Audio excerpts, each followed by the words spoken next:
जय श्री राम दोस्तों। आज आया हूँ मैं एक नया पार्ट लेकर और उसी के बारे में आज मैं बताऊँगा आपको। तो आप प्यार से बोलिए, दिल पे हाथ रख के बोलिए और जोर से बोलिए जय श्री राम, जय श्री राम, जय श्री राम। तो शुरू करते हैं आज की कहानी। हनुमान किष्किंधा के राजा सुग्रीव की वानर सेना के मंत्री थे। राम और हनुमान पहली बार ऋषि मुख पर्वत पर मिले, जहां सुग्रीव और उनके साथी रहते थे। सुग्रीव के भाई बाली ने उससे उसका राज्य भी छीन लिया और उसकी पत्नी को बंदी भी बनाकर रखा था। जब सुग्रीव राम से मिले तो वे दोनों मित्र बन गए। जब रावण पुष्प विमान में सीता माता को ले जा रहा था, तब माता सीता ने निशाने के लिए अपने अलंकार फेंक दिए थे, जो सुग्रीव सेना के कुछ वानरों को मिला था। जब उन्होंने श्री राम को वो अलंकार दिखाए तो राम और लक्ष्मण की आंखों में आंसू आ गए।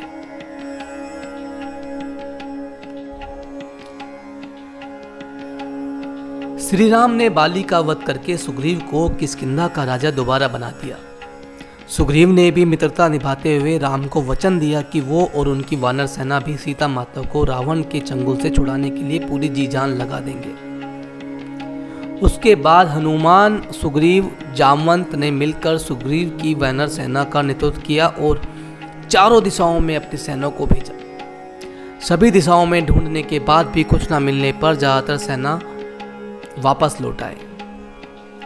दक्षिण की तरफ हनुमान एक सेना लेकर गए, जिसका नेतृत्व अंगद कर रहे थे। जब वे दक्षिण के समुद्र तट पर पहुंचे तो वे भी उदास होकर विंध्य पर्वत पर इसके विषय में बात कर रहे थे।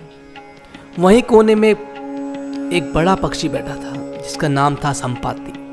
संपत्ति वानरों को देखकर बहुत खुश हो गया और भगवान का शुक्रिया करने लगा इतना सारा भोजन देने के लिए। जब सभी वानरों को पता चला कि वह उन्हें खाने की कोशिश करने वाला था, तो सभी उसकी घोर आलोचना करने लगे और महान पक्षी जटायु का नाम लेकर उसकी वीरता की कहानी सुनाने लगे।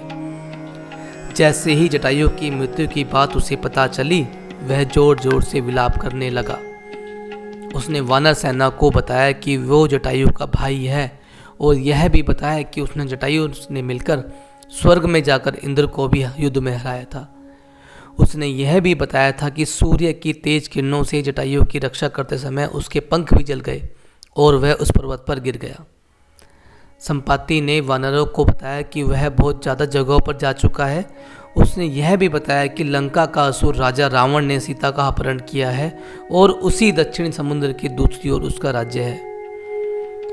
जामवंत ने हनुमान की सभी शक्तियों को ध्यान दिलाते हुए कहा कि हे हनुमान, आप तो महाज्ञानी, वानरों के स्वामी और पवन पुत्र हैं। यह सुनकर हनुमान का मन हर्षित हो गया और वे समुद्र तट के किनारे स्थित सभी लोगों से बोले कि आप सभी कंदमूल खाकर यहाँ मेरा इंतजार करें, जब तक मैं सीता माता को देखकर वापस ना लौट आऊं। ऐसा कहकर वे समुद्र के ऊपर से उड़ते हुए लंका की ओर चल गए। रास्ते में जाते समय उन्होंने सबसे पहले मेनका पर्वत आए।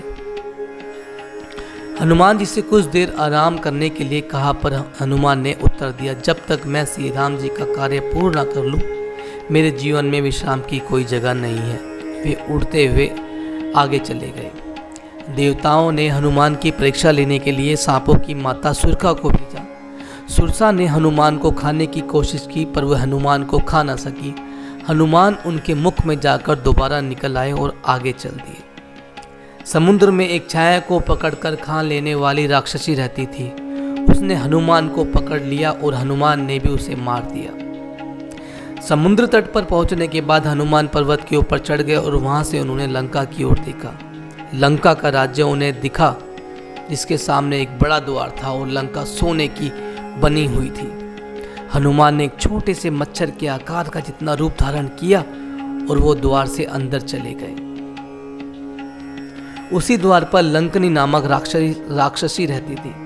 उसने हनुमान का रास्ता रोका तो हनुमान ने एक जोर का घूंसा दिया और वो नीचे जा गिरी। उसने डर के मारे हनुमान का हाथ जोड़ा और लंका के अंदर जाने दिया। हनुमान ने माता सीता को महल के अंदर हर जगह ढूंढा, पर उन्हें नहीं मिली।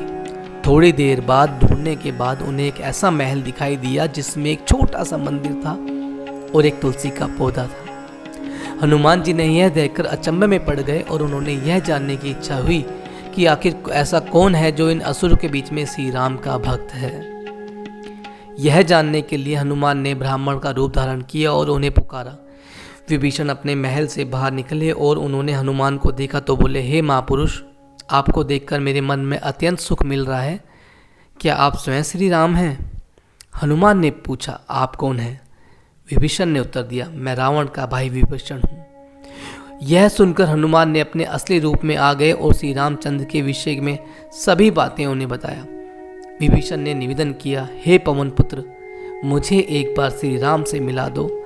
हनुमान ने उत्तर दिया, मैं श्री राम जी से जरूर मिलवा दूंगा, परंतु पहले मुझे ये बताए कि मैं जानकी माता से कैसे मिल सकता हूँ। तो ये थी आज की कहानी।